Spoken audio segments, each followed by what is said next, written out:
The RSA Conference educates and connects security professionals across the globe with emerging trends and new best practices.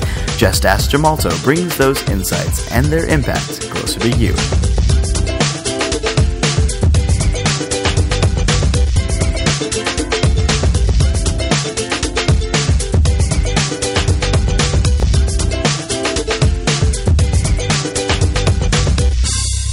When I hire people, that's typically one of the first things that I do is I put their name into a search engine and see what stuff's out there. You know, what are they saying things on their Twitter account that could be a liability issue for me when I hire them?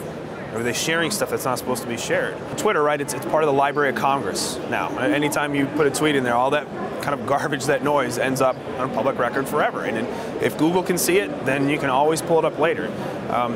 People that don't do routine Google searches on themselves to see what's out there, they're setting themselves up for that scenario where all of a sudden they're not realizing how much is out there. They don't know if somebody is maybe using their name in a way that could be construed as negative. You know, it's that whole concept of I don't really understand what I'm doing, how this thing functions, or the implications of what I'm doing.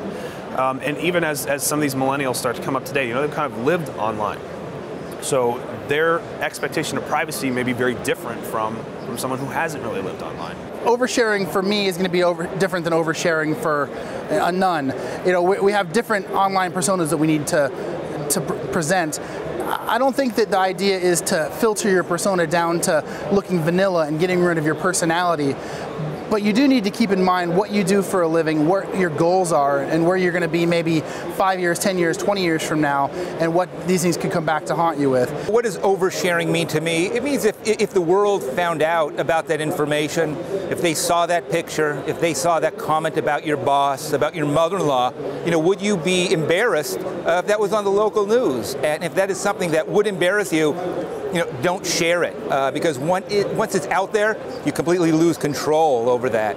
A lot of these kids aren't aware of the kind of information they're sharing. They don't realize how permanent it is.